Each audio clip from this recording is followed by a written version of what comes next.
Hello and welcome to another episode of Every Other Friday Off. Today we'll be installing new pads and rotors on the Fiat 500 Abarth. This channel got its name from my work schedule that allows me to work in my shop every other Friday. But the world's a little upside down right now and we've had to make some adjustments. So in the absence of childcare and with the help of a 7-year-old and a 4-year-old, let's do this. I've gone with EBC yellow brake pads. I think they'll be the most track-focused pad that I can get and still daily drive. They're going to be dusty as heck, but I'm not worried about that. And I've gone with solid rotors. I'm not buying drill and slotted. I just want to stop fast. Step 1 is to get all 4 wheels up in the air, and then remove your wheels, removing the 4 lug bolts per wheel with a 17mm socket. F1 drivers start karting as early as 4, so why can't I start my 7-year-old on her pit crew training at 7? The average F1 pit stop is getting to less than 3 seconds nowadays. We're not quite there yet. Put it down! Put it down! Put it down! You roll it over there? The caliper is held on floating pins held in by 2 13mm bolts. The front calipers have tabs that prevent the nut from rotating, so you don't have to counterhold. Alright. You take the tool away. Ah! Goof. Now you can slide your caliper gently off and set it out of the way somewhere where it's not stressing your brake line. At this point, you can remove your pads and have a look.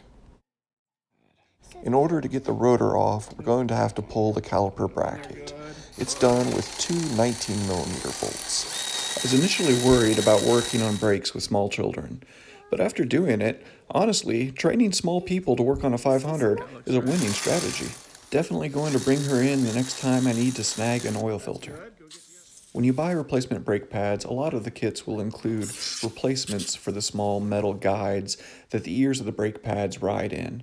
The EBC kit didn't include the hardware, so I'm doing my best to clean all of the gunk out of those channels. It's also an opportunity to clean up your shiny red calipers, but I'm skipping on that because I plan to coat these in brake dust as soon as possible. The rotor is held in place by 2 studs that take a 12mm socket. I really like this design versus like a floating design where the tire, the rotor, and everything's floating in space. My truck has that design, and every time I put the tire back on while that rotor's flopping around in there, I get nervous that something will somehow get misaligned. The rotor may be a little sticky. A couple taps with a hammer should dislodge it. And of course, you want to clean up all of your bearing surfaces. Some people will put anti-seize on the mating surfaces. I'm going to skip it because I plan on wearing out these brakes quickly. I really think that drilled and slotted may be a thing of the past. The cooling from the vanes and the materials nowadays are really good. Meanwhile, I get better stopping power out of, right now, a cheaper rotor. And being an autocrosser that runs 1-minute races, I'm not too concerned about temperature anyway. I'll go ahead and snug these guys up while my junior mechanic pretends to be some sort of cave explorer. The brake pads float in the channels that we cleaned out earlier. Most kits, including the EBC one, come with some sort of lube to allow those pads to slide freely. Go ahead and lube up liberally inside the channels. All cleaned and lubed, we can go ahead and replace the caliper bracket using our 19mm socket.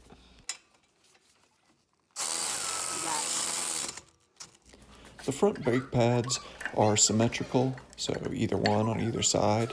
I transferred the little clips from my old brake pad as a backing, and then the caliper slides right over it. It should feel not too snug. And back to the 13mm socket to tighten up the bolts into the back of the pins that the caliper floats on. Before tightening everything up, it's worth it to give the pins a couple of pokes to make sure they're still sliding freely. The torque spec on the bolts that connect to the pins is 21 foot-pounds. I'm using my calibrated wrist for that. Also using my calibrated wrists for 77 foot-pounds on the caliper bracket bolts. Woohoo! Front brakes are done and all children are still accounted for with all fingers and toes. The opposite side is the same as the first. Let's move on to the rear now. For the pin bolts, you are required to counterhold with a 17mm open-end wrench, but it's still a 13mm socket for the pin bolt brackets themselves. So easy, a 4-year-old can do it. This one's favorite things are pretty dresses and loud exhaust. A modern woman. I don't know for certain that Fiat did their exhaust routing design based on fitting a 7-year-old's head during brake maintenance, but it sure looks like they did. The access for the bolts that hold on the caliper bracket is pretty poor and makes a ratcheting 15mm box end wrench a sound investment. Also helpful, a small set of 4-year-old sized hands. They'll really help you get the job done. They did leave us just enough room to back the bolt all the way out with the open end wrench and remove the bolt before you jam up against the backside of the hub.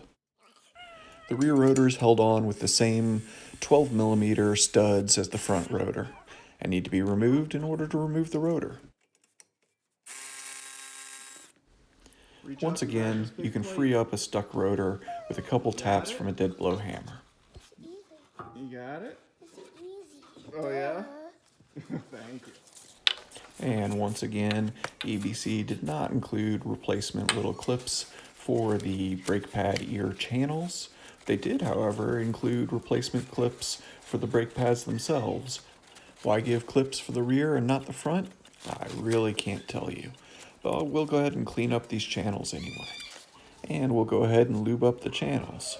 So remember, while brakes squeaking and making noises is a lot of times due to this step not being done right, you don't want to use so much that you're bleeding grease out onto your pads. Clean up those bearing surfaces, apply anti-seize if you like, and go ahead and stick that new rotor on and thread in the little alignment studs. People are getting sick, schools are closed, and the economy's in the toilet. But I gotta say, I did have a wonderful day working on my car with my little girls. The cleaned and lubed caliper bracket goes back in place, and see, I wasn't lying. You really can fit the bolt in there in that little tiny space, even if your locally available 4-year-old has moved on to stuffed animals. The rear caliper bracket bolts get torqued to 75 foot-pounds instead of 77 like on the front, because the guy who designed the rear used a slightly different calculator than the guy who designed the front. The inner and outer rear brake pads are different. The inner has a tab, the outer has no tab. So once again, the one with the tab goes on the inside. Fortunately, you can't install it backwards. There is a little bit of a trick to seat the front edge and then press in the ears. The outer brake pad does not have the little tab, but seats the exact same way. What's the tab do? I honestly can't tell you. Apologies, I forgot to show this part on the front caliper. We need to retract the brake piston to fit it over our brand new thicker pads. For $3 or $4, you can get a special tool for this, which is worth your $3 or $4 from Harbor Freight or the like. The brake compressor will squeeze the caliper back out of the way. While you're doing this, it's a good time to take a look at your seals and make sure your caliper is operating properly. Home stretch now. The compressed caliper slides nicely over the new brake pads, and we can go ahead and reinstall the bolts that go into the back of our spring pins, checking once again that the pins are free and clear. The rear caliper pin bolts get torqued to 25 foot-pounds, or 4 more than the front. And there we have it. Brakes are done, kids are okay, Dad's sanity is intact, wins all around. Thanks for watching. Please subscribe, and wash your hands so I can go back to school.